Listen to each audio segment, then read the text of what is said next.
이방 우리에게 주신 사무엘상 19장의 말씀으로 사무엘상 강의 42번째 시간을 가짐이 하나님 말씀 받기를 소망합니다. 첫째 딸을 다윗에게 주어 사위로 삼고자 했던 사울이 변심합니다.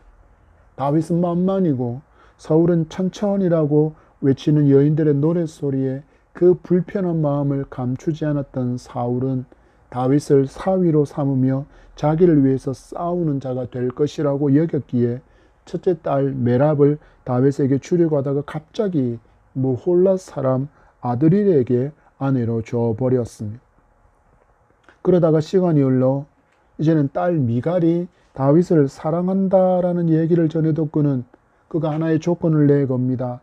블레셋 사람을 무찌르고 돌아오는 자에게 딸 미갈을 아내로 맞을 수 있다는 포상을 내건 것입니다. 그러자 다윗이 이번에는 부하들과 함께 블레셋 사람을 죽이고 그 증거를 가져와서 사울에게 내미니 사울이 못 이기는 척 미갈을 다윗에게 아내로 주었습니다. 흔히 말하는 정략 결혼을 시킨 것입니다. 그래서 딸과 결혼한 다윗이 이제는 자기를 위하여 싸우는 자가 될 것이다 라고 하면서 그 사위를 믿어주면 될 텐데 사울은 좀처럼 그러지를 못합니다. 그는 여호와께서 다윗과 함께 하시는 것을 보았습니다. 그래서 정략 결혼을 시켰는데 이제는 딸 미갈이 정략 결혼을 시켜놨더니 다윗으로 인해서 죽고 못 사는 모습을 보니 더욱더욱 다윗을 싫어하고 미워하게 되고 말씀해 보니 그를 두려워하고 다윗을 평생의 대적으로 여기게 됐다라고 성경은 말씀하고 있습니다. 그 마음에 다른 사람에 대한 미움의 씨앗이 떨어지게 되면 많은 사람은 좀처럼 그 미움의 씨앗을 제거하지 못하고 오히려 그 미움이 무럭무럭 자라게 그 싫음과 분노의 양분으로 그 미움을 자라게 만들어 버립니다. 그러나 우리는 분명히 알아야 합니다. 이 미움에 대해서 사도 요한은 요한일서를 통해서 이렇게 교훈합니다. 요한일서 3장 15절과 4장 20절을 읽어드립니다. 그 형제를 미워하는 자마다 살인하는 자니 살인하는 자마다 영생이 그 속에 거하지 아니하는 것을 너희가 아는 바라. 4장 20절입니다. 누구든지 하나님을 사랑하노라 하고 그 형제를 미워하면 이는 거짓말하는 자니 보는 바 그 형제를 사랑하지 아니하는 자는 보지 못하는 바 하나님을 사랑할 수 없느니라. 아멘. 사도 요한은 말하기를 형제를 미워하는 자마다 살인하는 자다라고 이야기합니다. 그리고 하나님을 사랑한다라고 말하면서 형제를 미워하는 것은 거짓말이다라고 이야기합니다. 그가 지금 연결하고 있는 내용을 보십시오. 미워하는 것은 살인하는 것이다 라고 우리가 좀처럼 연결하고 또 수긍할 수 없는 그 연결로 교훈하고 있습니다. 많은 사람들이 이 교훈 앞에 반응합니다. 미워하는 게 뭐 살인이랑 같은 거냐, 너무 비약적인 비교가 아니냐라고 이 교훈에 대해서 불편함을 여과 없이 드러냅니다. 그런데 여러분, 우리는 사실 미움의 마음이 어떤 결과를 가져올 수 있는지 이미 수많은 경험을 통해서 알고 있습니다.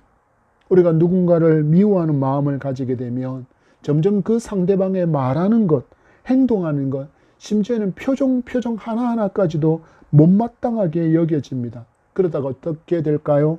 그 사람 자체가 싫어집니다. 아무리 예쁜 짓을 해도 예뻐 보이지가 않습니다. 그 사람 자체가 싫어져 버렸기 때문입니다. 사울의 마음에 이 다윗을 향한 그 미움의 씨앗이 떨어지니 자기를 위해서 전쟁에 나가서 대승을 거두고 오는 것도 못마땅합니다. 자기 딸 미갈이 다윗을 사랑하게 된 것도 못마땅합니다. 많은 백성이 전쟁에 이기고 오는 그 다윗을 향하여 환호하는 것도 못마땅합니다. 사울에게 다윗은 정말 꼴도 보기 싫은 그런 존재가 되어버린 것입니다. 역시 여러분, 혹시 우리 마음에 다른 사람을 향한 미움의 씨앗이 떨어져 있는 것을 조금이라도 깨닫게 되었다면 여러분, 미움에 대한 그 마음을 예수 그리스도의 용서의 사랑의 마음으로 변화시킬 수 있는 은혜의 밤이 되기를 간절히 소망합니다.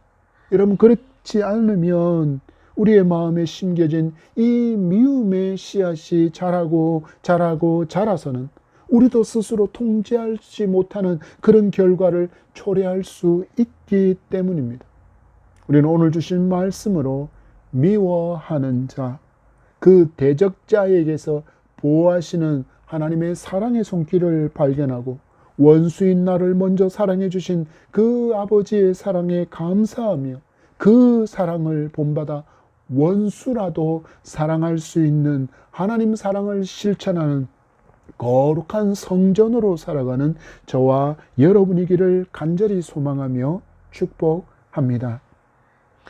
다윗을 향한 미움의 마음이 자라난 사울은 이제 공공연하게 다윗을 죽이겠다는 의지를 표출하는 것을 오늘 본문 말씀이 기록합니다. 1절의 말씀을 봤습니다. 시작. 사울이 그의 아들 요나단과 그의 모든 신하에게 다윗을 죽이라 말하였더니 사울의 아들 요나단이 다윗을 심히 좋아하므로. 아멘. 여러분, 이 장면을 보니까 너무 모순적인 것처럼 보이지 않습니까? 다윗을 대적으로 여겨서 죽이려고 하는 아버지와 다윗을 너무 좋아해서 그를 살리려고 하는 사울의 아들 요나단이 같은 자리에 있습니다. 사울이 어느 날 요나단과 모든 신하들을 모인 자리에서 다윗을 죽이라고 말합니다. 여기서 죽이라고 말하였더니라는 것은 조금 더 원어에 가까운 번역을 하면 이렇습니다. 다윗을 죽이는 것에 대해서 말하였더니, 이것이 원어에 가까운 번역입니다. 몇 번에 걸쳐서 다윗을 죽이려고 할 때 그때는 대부분 다윗과 사울 두 사람만이 있는 그 자리였는데 이제는 아예 대놓고 다윗을 어떻게 죽일까의 문제를 국정을 논하는 자리에서 다루고 있습니다. 다윗을 미워하는 이 사울의 마음이 이제는 어떤 마음이 되었습니까? 살인의 마음으로 자라 있다는 것을 우리는 주목해 볼 수 있어야 합니다. 우리도 지금 누군가를 미워하는 그 마음을 그대로 방치해 두고 미움을 자라게 만든다면 사울처럼 되지 말라는 법이 없습니다. 왜 그럴까요? 왜냐하면 우리는 여전히 죄성을 가진 그런 존재이기 때문입니다. 그러나 하나님은 다윗의 보호자가 되시기에 이 사울의 악한 마음을 다 아시고 다윗의 보호자를 사울 곁에 배치해 두고 있음을 우리는 볼 수 있습니다. 그가 누구입니까? 바로 사울의 아들 요나단입니다. 요나단은 전쟁에서 놀라운 승리를 거두고 돌아오는 다윗을 진심으로 사랑하게 된 사람이라고 성경은 기록합니다. 이는 하나님 중심으로 하나님을 전적으로 신뢰하며 살아가는 믿음의 동료를 향한 사랑이라고 표현해 볼 수 있을 것입니다. 여러분, 요나단이 어떤 삶을 살았습니까? 요나단도 대적 블레셋들이 쳐들어왔을 때 그는 전능하신 하나님만을 의지해서 칼을 맡은 부하 한 사람과 함께 블레셋 진영으로 올라가서 기습 공격하여 이스라엘에게 위대한 승리의 기회를 제공해 줬던 그 놀라운 경험을 가지고 있던 사람이었기에 대적 골리앗을 무찌르고 돌아온 다윗, 전쟁에 나서며 외친 그의 음성을 그는 기억합니다. 나는 만군의 여호와의 이름으로 너에게 나아간다. 그 외침을 듣는 순간 이 요나단의 마음에 믿음의 동료, 여호와를 사랑하고 여호와를 경외하며 여호와를 의지하는 믿음의 사람이라는 그 확신이, 다윗을 향한 그 확신이 그의 마음에 일어나게 된 것입니다. 하나님은 하나님을 위해서 세워놓은 다윗을 요나단을 통해서 이처럼 보호해 주시는 하나님이심을 우리에게 보여주시는 것입니다. 무엇입니까? 여러분, 믿음으로 살려고 몸부림치는 하나님의 자녀를 하나님은 결코 홀로 내버려 두지 않습니다. 반드시 함께 하십니다. 그리고 하나님은 이 약속에 대해서 놀라운 이름을 우리에게 주셨습니다. 임마누엘, 하나님이 우리와 함께 하신다는 약속의 이름이 바로 임마누엘입니다. 요나단은 분명히 알았습니다. 아버지 사울이 다윗을 극도로 미워한다라는 것을 분명하게 알았지만 이제는 아예 국정을 논하는 자리에서조차 다윗을 죽이려고 하는 일을 다루는 것을 보고는 다윗에게 그 사실을 곧바로 알려주는 장면이 2절 3절입니다. 다 같이 말씀 받습니다. 시작. 그가 다윗에게 말하여 이르되 내 아버지 사울이 너를 죽이기로 꾀하시느니라. 그러므로 이제 청하노니 아침에 조심하여 은밀한 곳에 숨어 있으라. 내가 나가서 내가 있는 들에서 내 아버지 곁에 서서 내 일을 내 아버지와 말하다가 무엇을 보면 내게 알려주리라 하고. 아멘. 요나단은 다윗에게 말합니다. 내 아버지 사울이 너를 죽이려고 한다. 아침에 조심하여 은밀한 곳에 숨어 있어라. 혹시라도 아버지가 너를 죽이려고 하는 낌새를 내가 발견한다면 너에게 곧장 알려주겠다라고 말합니다. 여러분, 선지자 엘리사의 이야기를 알고 있습니다. 그는 아람 왕이 침대 위에서 은밀하게 꾸미는 이스라엘의 침략 계획까지도 하나님의 도우심으로 말미암아 미리 알 수 있었기에 침략해오는 길목에 미리 이스라엘 군대를 매복시켜서 번번이 그 아람 군대의 침략을 격퇴할 수 있지 않았습니까?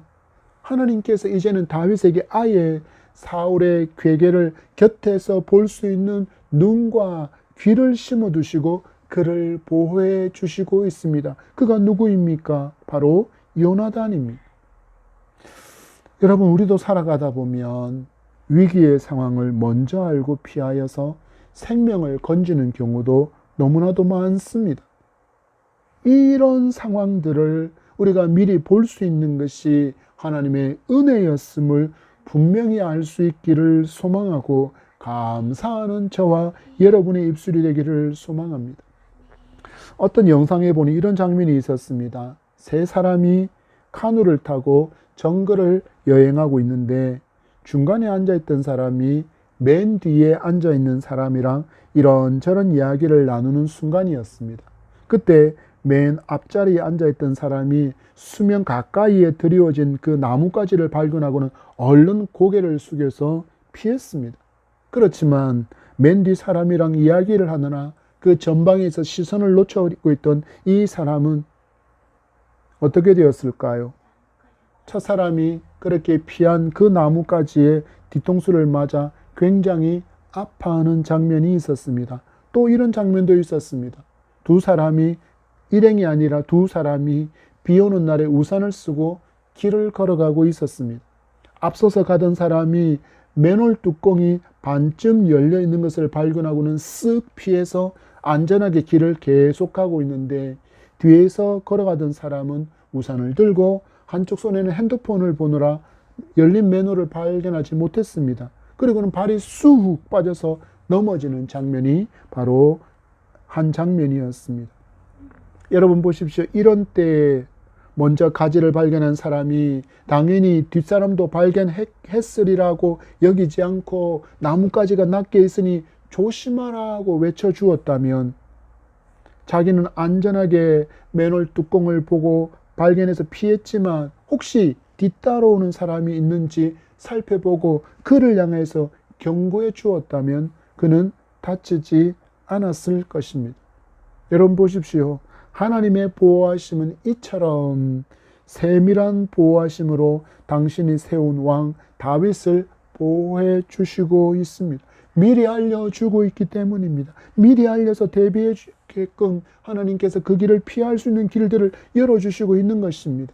하나님은 지금도 우리에게 이와 같은 보호하심 가운데 지켜 보호해 주시는 것이 바로 저와 여러분이라는 것을 분명히 기억하고 감사를 놓치지 않는 저와 여러분이기를 소망합니다.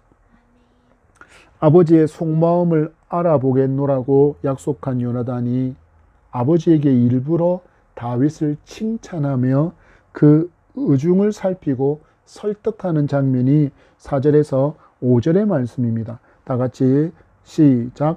요나단이 그의 아버지 사울에게 다윗을 칭찬하여 이르되 원하건대 왕은 신하 다윗에게 범죄하지 마옵소서.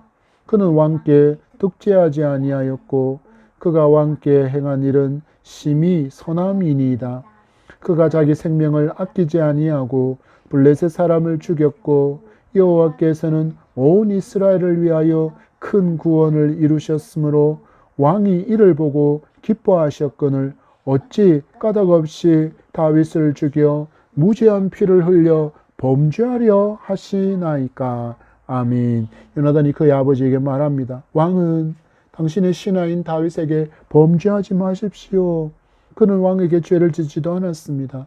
그리고 왕을 향하여 다윗은 언제나 선대했습니다. 다윗은 왕을 위해서 생명을 아끼지 않았고 블레셋과의 전투에 임했습니다. 그리고 여호와께서도 온 이스라엘에 큰 구원을 주시지 않았습니까? 왕도 이 모든 것들을 보고 기뻐하셨는데 어찌 까닭없이 다윗을 죽여서 무죄한 피를 흘리려고 하십니까? 라고 말합니다.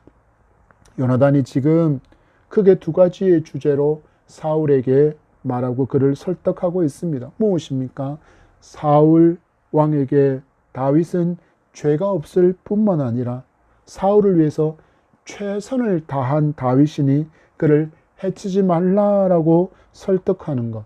그리고 다윗이 자기 생명을 아끼지 아니하고 블레셋 사람을 죽여 이스라엘을 구원한 것을 상기시키고 사울 왕도 이것을 기뻐했었다라는 것을 기억하라고 이야기합니다.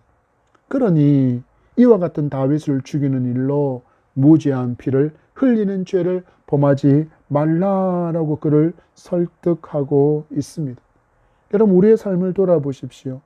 우리는 많은 경우 오해가 생기면 큰 오해가 되었던 작은 오해가 되었던 내가 해결하겠노라고 발벗고 나서는 경우가 참 많습니다.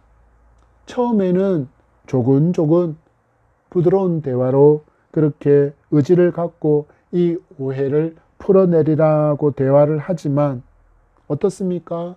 대화가 오고 가다 보면 사람이 어느 순간 감정을 건드리는 말을 하고 단어를 사용하게 되므로 감정이 격앙되지 않습니까? 그러면 서로 목소리가 커지고 그리고는 사용하면 안 되는 그 육두문자를 사용함으로 인해 큰 다툼으로 이어지는 경우가 얼마나 많습니까? 이럴 때 가장 지혜로운 방법이 무엇일까요? 그것은 가장 좋은 방법이라고 본다면 상황을 지켜보고 있는 제3자가 나서서 그 상황을 설명해 주는 것입니다.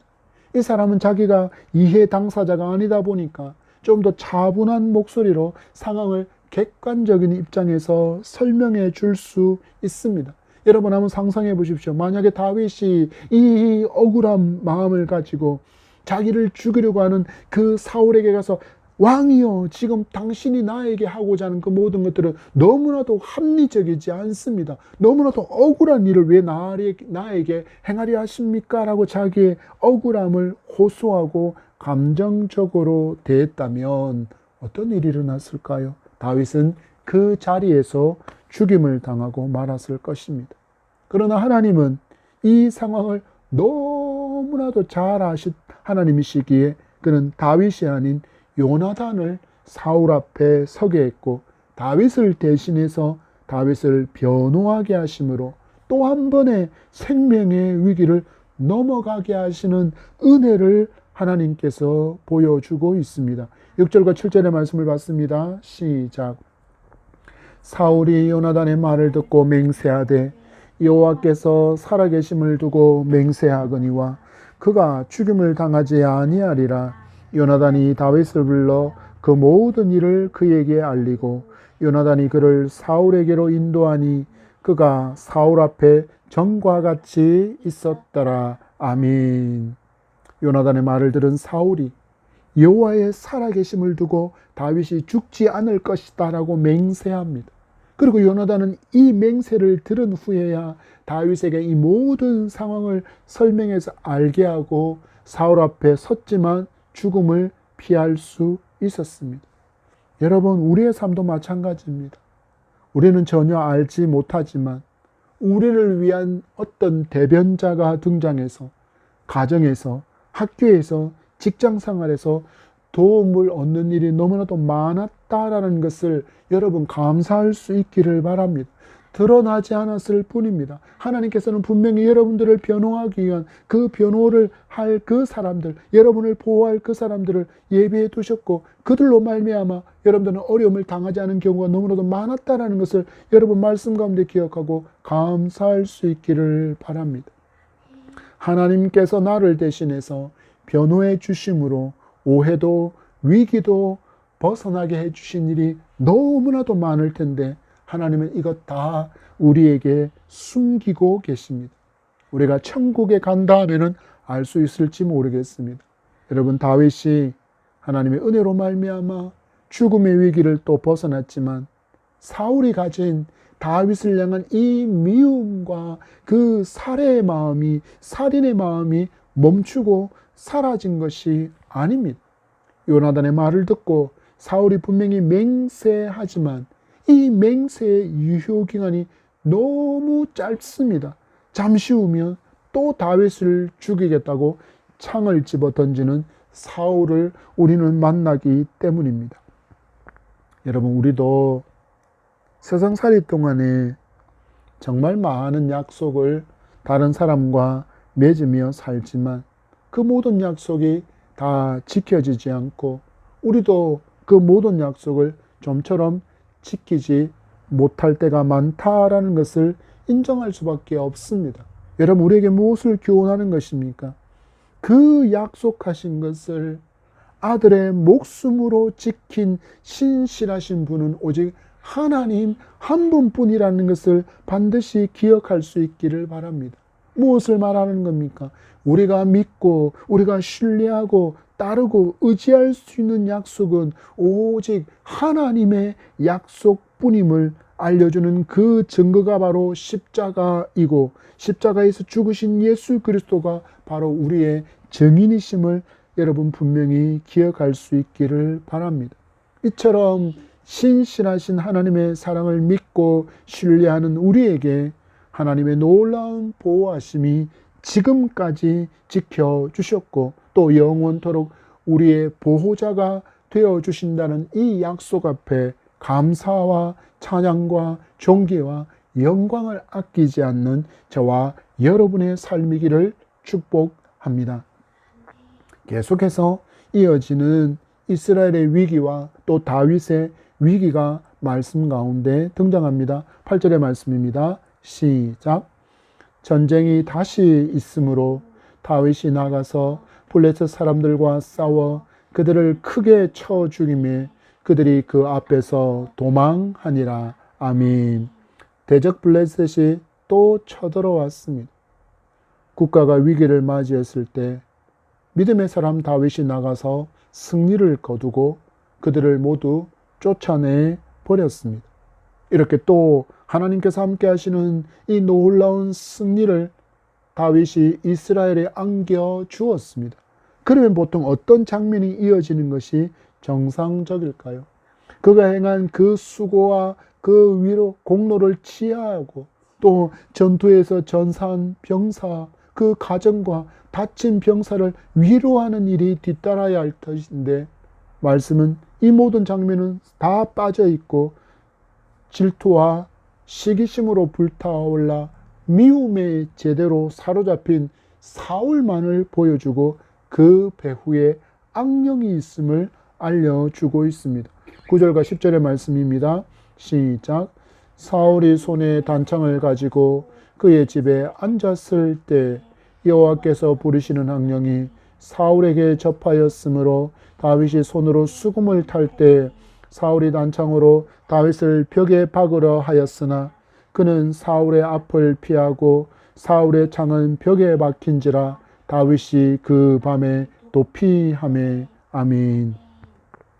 사울이 손에 단창을 가지고 앉아 있을 때 악령이 사울을 집어 삼켜서 그에게 심한 고통을 안겨주고 있는 장면이 등장합니다.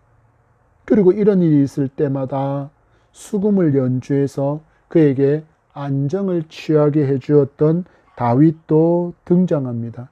여러분 보십시오. 다윗은 지금 몇 번에 걸쳐 국가적인 어려움과 위기에서 백성들을 구하고 나라를 구해서 이제는 대장군의 반열에 올라 있는 그런 사람입니다. 내가 이제 대장군인데 내가 손에 칼이 아니라 수금을 들고 내가 연주해야 될 군번이냐라고 자기의 위세를 내세우면서 자기에게 맡겨진 그것을 외면할 수도 있었을 것이나 다윗은 전혀 그렇게 하지 않습니다. 다윗은 오히려 더 충성스럽게 자기에게 맡겨진 사명을 외면하지 않고 있음을 우리에게 보여주고 있습니다. 성도의 신실함이 바로 여기에 있어야 합니다. 누가 보기 때문에 섬기는 것이 아니라, 누가 봐주는 자리에서만 섬기기를 꿈꾸는 것이 아니라, 아무도 알아주지 않더라도, 아무런 사람들의 눈에 띄지 않더라도 하나님이 하시면 족합니다 라는 그 신실한 마음과 충성의 마음을 다하여 섬기는 그를 하나님께서 기뻐하신다는 것을 우리도 다윗의 삶을 통하여 잘 본받아 이름 없이 빛도 없이 섬기는 그것이 참 기쁨이 되는 저와 여러분의 섬김 되기를 간절히 소망하며 축복합니다. 다윗의 수금 연주에 안정을 취한 사울의 손에 있던 그 단창이 누구를 향하고 있습니까? 다윗을 향하고 있습니다. 몇 번이나 창으로 그를 찔러 벽에 박으려는 시도가 모두 비껴가게 되고 다윗은 또 도망자의 처지가 되고 맙니다. 여러분, 다윗의 삶을 한번 돌아보십시오. 자기가 왕이 되고 싶어 했습니까? 아니요. 하나님께서 기름을 부어서 왕으로 삼으신 다윗에게, 그것도 하나님께서 하나님을 위해서 선택한 왕이라고 선포하신 그 다윗에게 어쩌면 어떻게 이런 일이 쉼없이 일어나는 것일까요? 여러분, 바로 이것이 성도의 삶이라는 것을 기억하시기 바랍니다. 우리는 한 고비를 넘으면 모든 고비가 다 끝나서 이제는 더 이상 아무런 일도, 아무런 어려움도, 아무런 위기가 없을 것이라고 그렇게 믿음을 속단하게 되는 경우 우리는 원망할 수밖에 없는 상황이 바로 지금 다윗이 마주한 상황입니다. 이것이 성도의 걸음걸음임을 여러분 분명히 우리는 알아야 합니다. 이것이 바로 믿음을 걸어가는 사람이 마주할 수밖에 없는 삶의 모습인 것을 우리는 분명히 알고 믿음의 길을 걸어가야 할 사람입니다. 여러분, 우리가 다윗이라면 어떻게 반응했을까요? 하나님을 원망하는 목소리를 내지 않았을까요? 하나님께서 왕으로 삼으신 것을 취소해 달라고 그렇게 하늘을 향하여 항변을 늘어놓지는 않았을까요? 이렇게 말하는 게 너무나도 정당하게 보여지는 장면이지만 다윗은 그렇습니까? 그러지 않습니까? 다윗은 그러지를 않습니다. 그럼에도 그는 하나님을 송축하고 하나님의 신실하심을 시편을 통해서 끊임없이 노래하는 장면을 우리는 볼 수 있습니다. 우리는 보통 우리의 기대와 우리의 소원이 우리가 바라는 대로 하나님께서 이루어지기를 기대하고 또 그렇게 되어질 때 우리는 하나님을 신실하시다, 하나님께 감사한다라고 말하지만 하나님의 뜻은 때로는 우리가 기대하는 것, 우리가 바라는 방향과는 전혀 반대 방향으로 일을 진행해 나가시는 경우가 오히려 훨씬 더 많습니다. 여러분, 다윗을 기억하십시오. 낙심하지 말기를 바랍니다. 원망하지 않기를 바랍니다. 여러분, 우리가 누구입니까? 우리는 몇 초, 몇 분, 내일도 미래도 전혀 알 수 없는 그런 존재이지만 하나님은 이미 우리의 생명이 마지막을 맞이한 순간을 이미 다 보고 계신 전능하신 하나님이심을, 이처럼 우리를 사랑해 주신 하나님이심을 가장 좋은 길로, 가장 완전한 길로 인도해 주시는 신실하신 하나님이심을 믿고 인내하는 저와 여러분이기를 간절히 소망합니다. 그러면 마침내 통일 이스라엘 왕국의 두 번째 왕으로 등극해서 가장 존경받는 왕으로 기억되는 다윗이 되게 하신 하나님의 전능의 손이 우리와 반드시 함께하는 것을 여러분도 보게 될 것을 굳게 믿기 바랍니다. 11절과 12절의 말씀을 봤습니다. 시작. 사울의 전령들을 다윗의 집에 보내어 그를 지키다가 아침을 그를 죽이게 하려 한지라. 다윗의 아내 미갈이 다윗에게 말하여 이르되 당신이 이 밤에 당신의 생명을 구하지 아니하면 내일에는 죽임을 당하리라고 미갈이 다윗을 창에서 달아내리매 그가 피하여 도망하니라. 아멘. 놀랍지 않습니까, 여러분? 하나님께서 이처럼 패악한 사울의 악한 시도를 깨뜨릴 또 한 사람의 보호자를 예비해 두고 계신 것을 보게 됩니다. 바로 사울의 딸이자 다윗의 아내인 미갈입니다. 사울은 그녀를 정략 결혼시켰지만 미갈은 다윗을 전심으로 사랑하는 사람이 되었고 다윗을 죽이려는 그의 아버지 사울의 손에서 그를 건져내고 있습니다. 말씀에서 사울의 명령을 보십시오. 다윗의 집 앞을 지키다가 아침에 그를 죽이라. 여러분, 그런데 이 명령을 지금 누가 들었습니까? 바로 미갈이 들었습니다. 그리고 남편 다윗을 보호하기 위해서 지혜롭게 행하는 그녀의 모습도 볼 수 있습니다. 그녀가 말합니다. 당신이 이 밤에 당신의 생명을 구하지 아니하면 내일에는 죽임을 당하리라고는 창으로 달아내려서 다윗의 생명을 구원하는 도망길로 그를 내보내게 됩니다.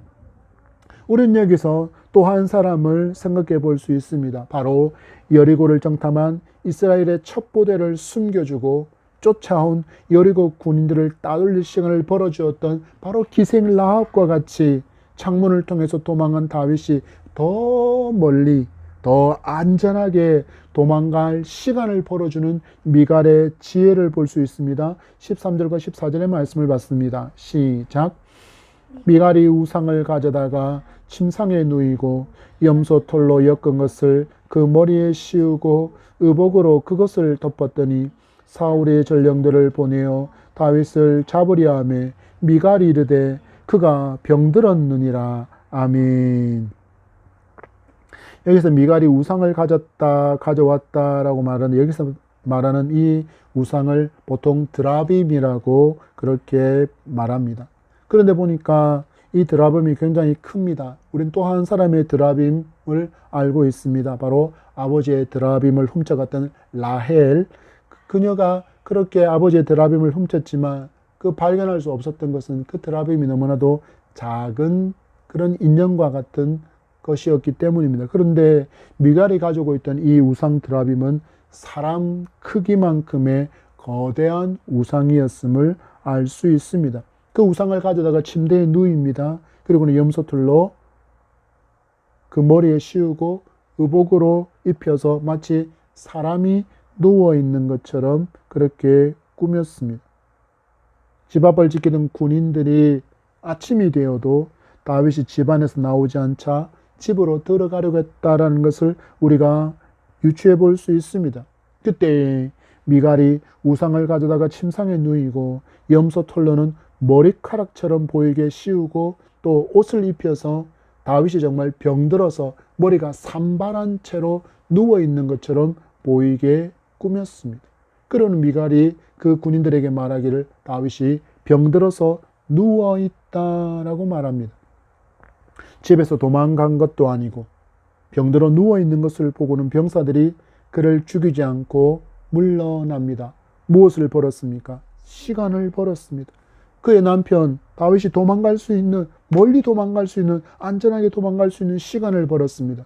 그럼 다윗이 죽었다라는 그 소식을 학수고대하고 있던 사울에게 다윗이 병들어 자린을 보존하고 누웠다는 소식만 들려오자 다시 사울이 전령을 다윗의 집을 지키고 있는 그 병사들에게 보냅니다. 15절과 16절의 말씀을 보십시오. 시작. 사울이 또 전령들을 보내어 다윗을 보라 하며 이르되 그를 침상째 내게로 들고 오라. 내가 그를 죽이리라. 전령들이 들어가 본즉 침상에는 우상이 있고 염소털로 엮은 것이 그 머리에 있었더라. 아멘. 병들어 누워있다는 다윗을 아예 침상째로 끄집어와서 잡아와서 그를 죽여버리겠다라는 그 명령을 받은 군인들이 침상에 들이닥쳐서 자세히 침상을 살펴보니 다윗입니까? 아닙니다.